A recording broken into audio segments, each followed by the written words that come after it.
Hello from Peace Online. I have a question for you parents today. How important in your life is your role as a parent? And depending how you answer that, if you're a parent, likely you say, well, it's very important. Well, what would you point to in your life to show how important it is to you? And how would you answer the question, why is being a parent important? What makes it so important? These are the questions that Paul David Tripp makes us work through in this second video for today. As we continue our walk through this book by Paul David Tripp called Parenting, 14 Gospel Principles, we're looking at the first principle that Tripp is going to suggest to us. And he summarizes the principle with the word calling, as he makes us think about the nature of our calling as parents itself. And he proposes this principle. He says, nothing is more important in your life than being one of God's tools to form a human soul. That's a pretty heavy way of looking at your calling as a parent, isn't it?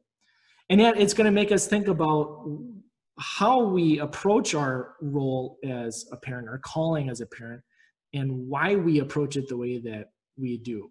And during this video, I'm going to point to quotes from Tripp every once in a while to help us analyze it. And I'll give page numbers in case you're reading along in the book on your own.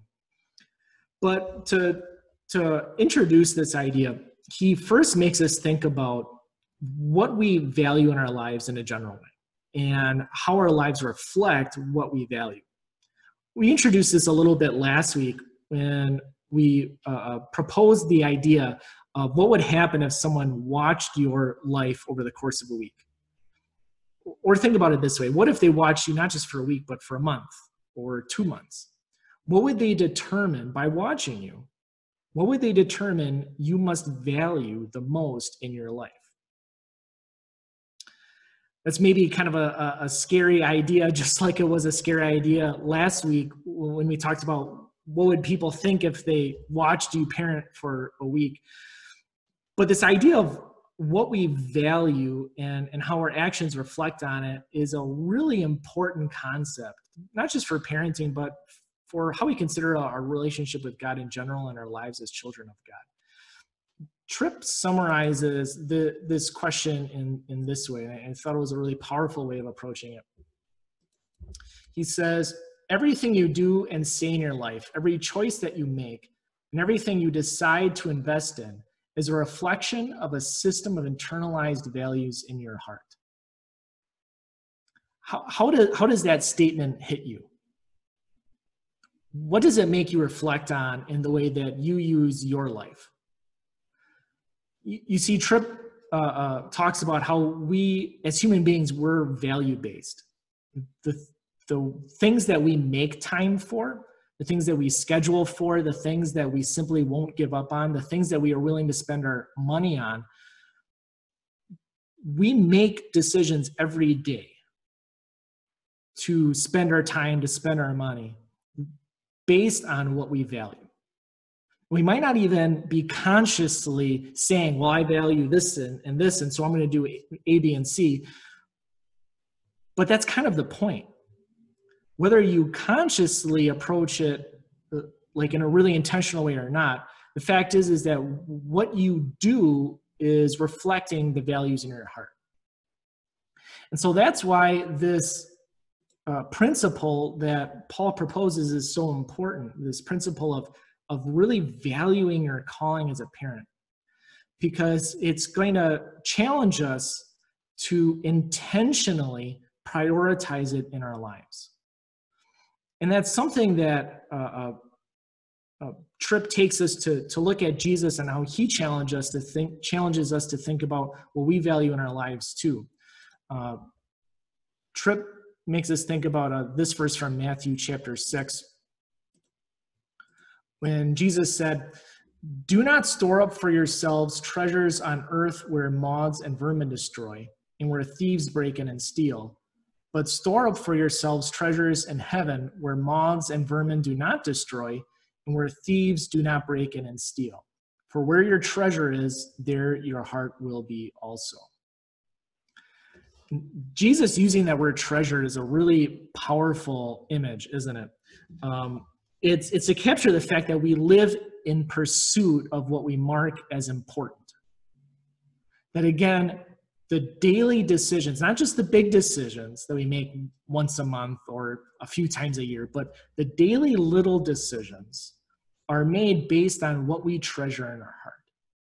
And so Jesus calls on us to consider, what are the chief treasures that we have?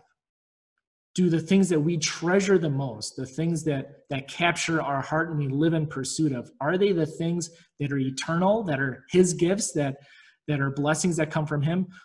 Or are they the things of this world, the things that don't last, the things that aren't as important as what Jesus says is, and maybe are even things that are sinful? And that's a really important thing for us to wrestle with. What are the things that we value the most? And in regards to parenting, it makes us ask, is parenting as important to us as we say it is? Is parenting a treasure of highest order in our lives based on, or I should say, demonstrated by the choices and words and actions that we make every day? Could people look at our lives and say parenting really is a high treasure to us? Now, in order to make us reflect on that question, Tripp gives a couple of examples of things that might be higher treasures to us than we'd like to admit. And this list could go on, and Tripp only mentions a few things. But it's based on this principle, a principle that we've talked at our church at Peace a lot.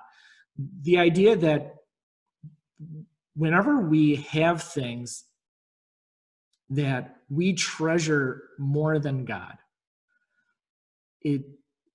those things become a God to us.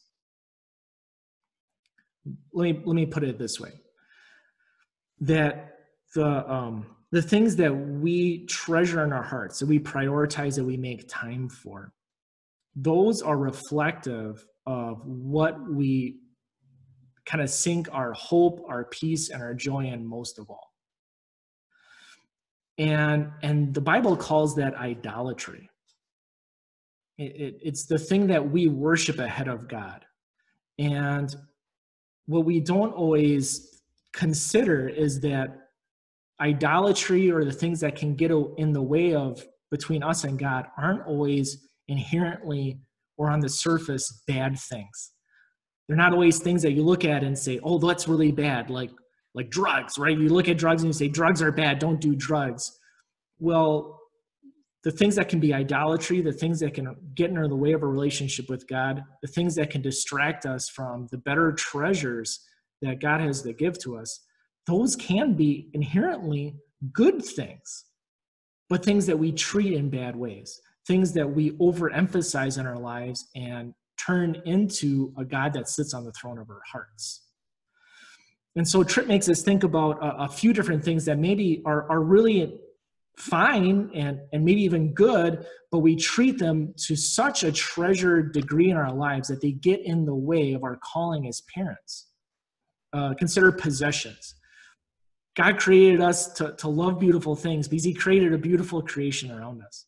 And so we love, whether it's natural creation or the work of somebody's hands based on the talents and gifts that God gave to them.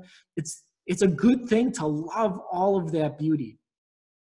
But when our lives become centered around gaining possessions, protecting those possessions from our children so that they don't break anything or misuse something, when our whole life becomes about more and more possessions, that those are the treasures that dictate the activities of every part of our day and capture our heart and what we value, then we have to ask ourselves, are our possessions getting in the way and steering us, creating unnecessary stress between us and our children, and not allowing us to fulfill our calling as parents in the way that we need to. Another example would be success. It's good to work. You provide for your family. It's healthy to have purpose. God created us to want to glorify him in what we do, and to pursue helping others and doing good work. That's all good. But what's not good is when we pursue our success not to God's glory, but to our own glory, to massage our own sinful pride, to make our work and what we can show to others and tell other people about and point other people to all about inflating ourselves. Then it becomes something that takes us away from what we need to focus on, which is being parents and fulfilling that calling. And then if our lives is all about success and what I've done and what I can point people to in me, and maybe even that rolls into our parenting, that we see being successful parents or having successful children, again, as trophies that we can hold up to show other people, to say, look at how good I am, that can distract from what makes parenting so important and not allow us to have the time, to set aside the time, the mental space, and the energy to do the work of parenting. Because parenting is hard, and it takes a lot of mental space, and it takes a lot of time. But if we're so focused on success or so focused on possessions that we don't have the energy or the time or the bandwidth to pour ourselves into parenting the way that we should, do we have a messed up order of priorities and values in our life? Are we treasuring things in a way that is unhealthy and avoiding the things that we should be treasuring, like our calling as a parent? So Tripp makes some controversial statements too, and he even brings up that it's controversial when he calls on us to analyze how our households run. Are we creating a household that values things like success and possessions more than valuing our opportunity to be present for our children and to interact with them with the patience and grace that we should be giving them as parents? And you're going to be tempted to give some pushback, I'm sure, especially as he talks about households where both parents are working and nobody is spending a full day with the child. And you might be in a position where you simply have to do that, or you're in a position where that's just needed to be done. And so read through this with an understandable lens, but also allow it to present some pushback, allow it to challenge you, and to think about, again, what are the things that you value most? And so if you're reading through this, be prepared to be challenged, absolutely. But however you wrestle through the challenging statements that Tripp makes, it's really essentially boiled down to this statement. And I think that this is the heart of the challenging statements that he makes when he says this. He asks us to humbly and honestly consider this. What competes in your heart and therefore in your daily decisions for the value that parenting should have? And I think that's really a good summary of what Tripp gets at, is what is competing in your heart and in your daily decision-making life, how you prioritize your time, especially. What competes for the important calling of your role as a parent? So that's a question that only you can answer. And so I invite you to take some time to think through that, take some time to be honest and humble, not to make excuses, not to blame other people, but just to really look at your life and how you live it, and to think through, well, how do I reflect the value that I know parenting should have? But then Tripp gets into the next part, which is to talk about why parenting should be important. Why is this such a high calling that we should treasure it to the degree that he's saying that we should? And he directs us to a couple of paragraphs from Deuteronomy chapter 6. And I'm going to invite you to follow along with me. I'm going to read through these verses, a couple of paragraphs from Deuteronomy chapter 6. And it's going to talk about what our calling as a parent can do for our children. We brought it up a little bit last week, this idea that We're not owners of our children, but we're ambassadors to our children on behalf of God. And these verses illustrate that role of ambassador in I think, a really clear way. So you allow me to read through these verses. Deuteronomy 6, starting verse 4. Hear, O Israel, the Lord our God, the Lord is one. Love the Lord your God with all your heart and with all your soul and with all your strength. These commandments that I give you today are to be on your hearts. Impress them on your children. Talk about them when you sit at home and when you walk along the road, when you lie down and when you get up. Tie them as symbols on your hands and bind them on your foreheads. Write them on the doorframes of your house and on your gates. In the future, when your son asks you, what is the meaning of the stipulations, decrees, and laws the Lord our God has commanded you? Tell him, we were slaves of Pharaoh in Egypt, but the Lord brought us out of Egypt with a mighty hand. Before our eyes, the Lord sent signs and wonders great and terrible on Egypt and Pharaoh and his whole household. But he brought us out from there to bring us in and give us the land he promised an oath to our ancestors. Okay, now this is understandably context-heavy verses. This is Moses speaking to the people of Israel as they get ready to enter the promised land. They've left behind slavery in Egypt. All of these gifts, the freedom, the promised land, all of these gifts given from God based on his grace. And so as Moses gives encouragement for how Israel is to move forward, to enter this promised land, to start these new lives, he emphasizes the role that parents play in handing down this knowledge of God. That parents are really a pivotal tool in God's in how God will help children grow up and grow in their relationship with him. Tripp puts it like this when he says, when he describes the important role of parents in this way. He says, your work as a parent is a thing of extreme value because God has designed that you would be a principled, consistent, and faithful tool in his hands for the purpose of creating God-conscious and God-submission in your children. Now, what does that mean? He means that the way God designed families is that parents would be the regular way that children come in contact with his gospel, with his word.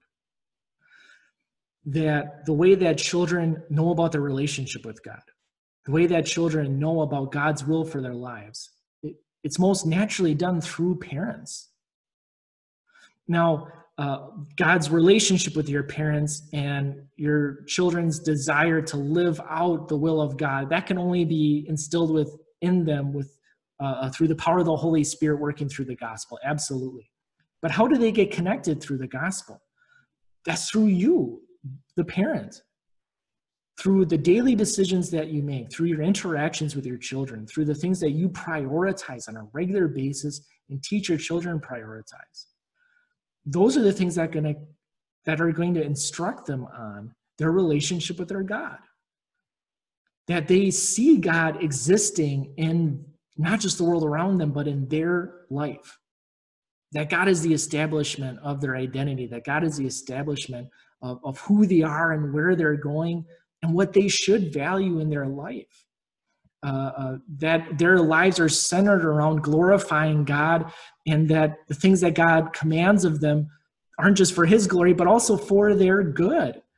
They're not going to learn that in as good of a way anywhere else than when they'll learn it from you, their parents. Can they learn it elsewhere?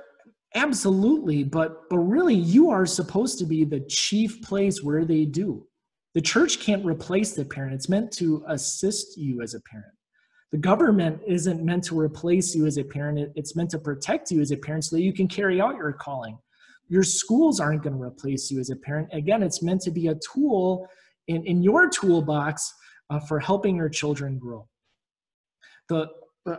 Arguably, the most important thing that we can do as children, as parents for our children, is to teach them the existence and the character and the plan of God, to help them understand better who God is, what he has done for them out of grace, and who he has made them to be.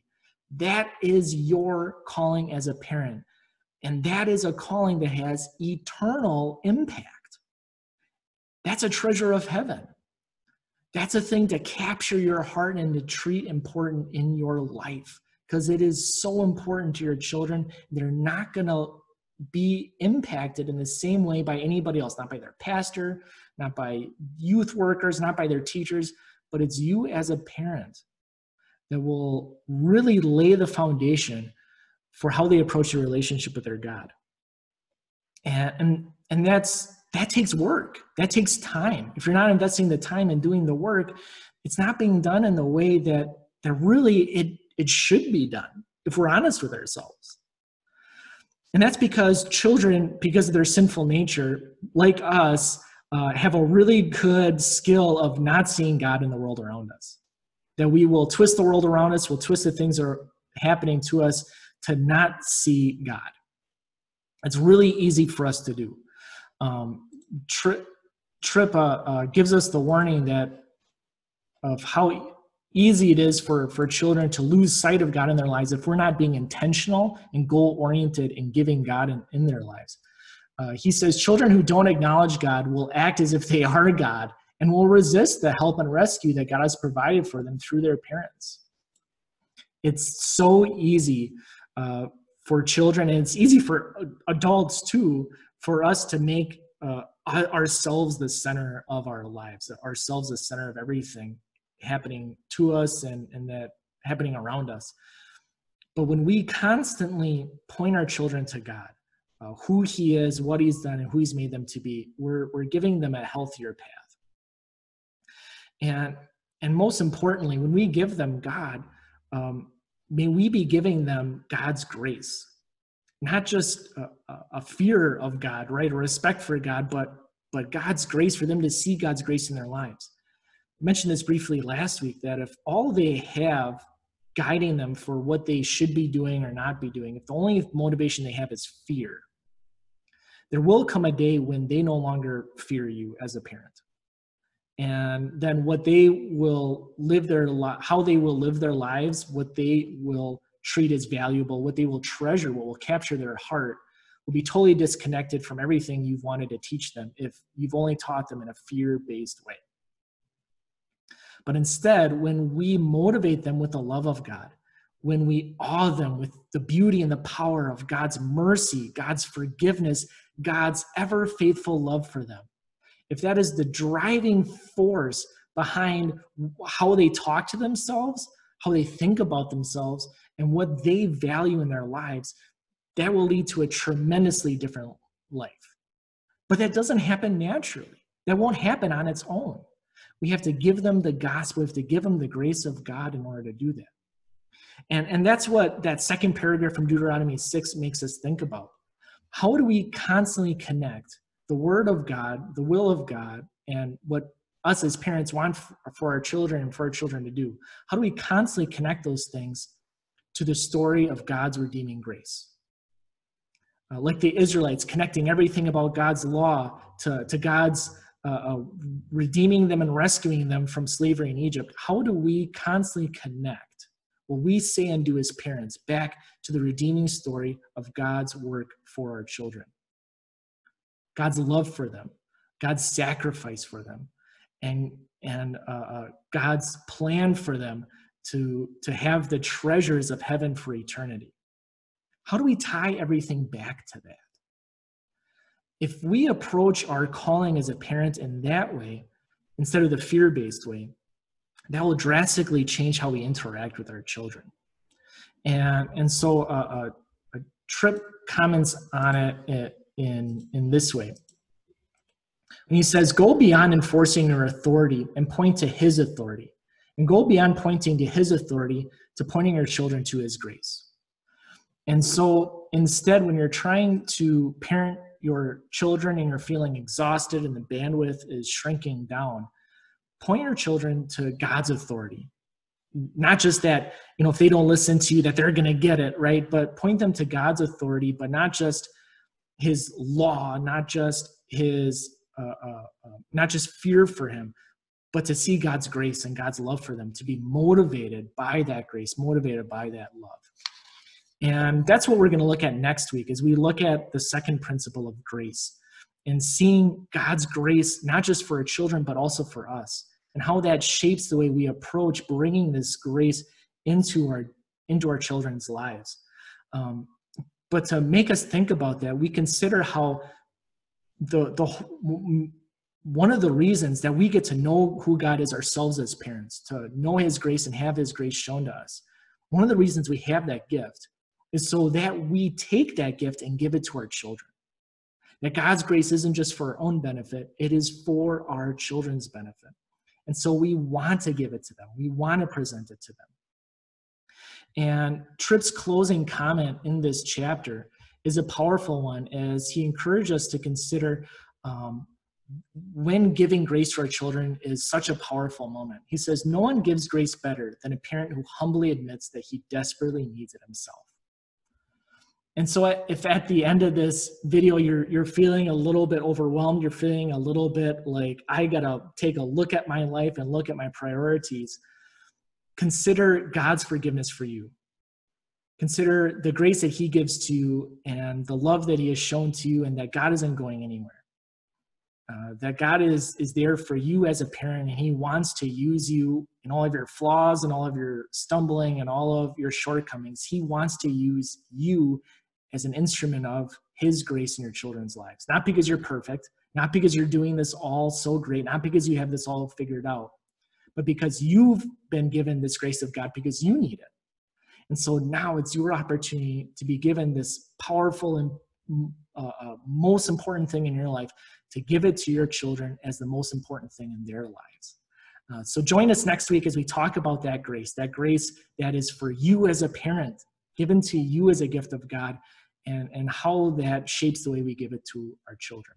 So thanks for spending this time with me. If you have any questions or thoughts on this, definitely feel free to reach out and contact us. But otherwise, we're looking forward to continuing working through each of these principles with you in the coming weeks. God bless.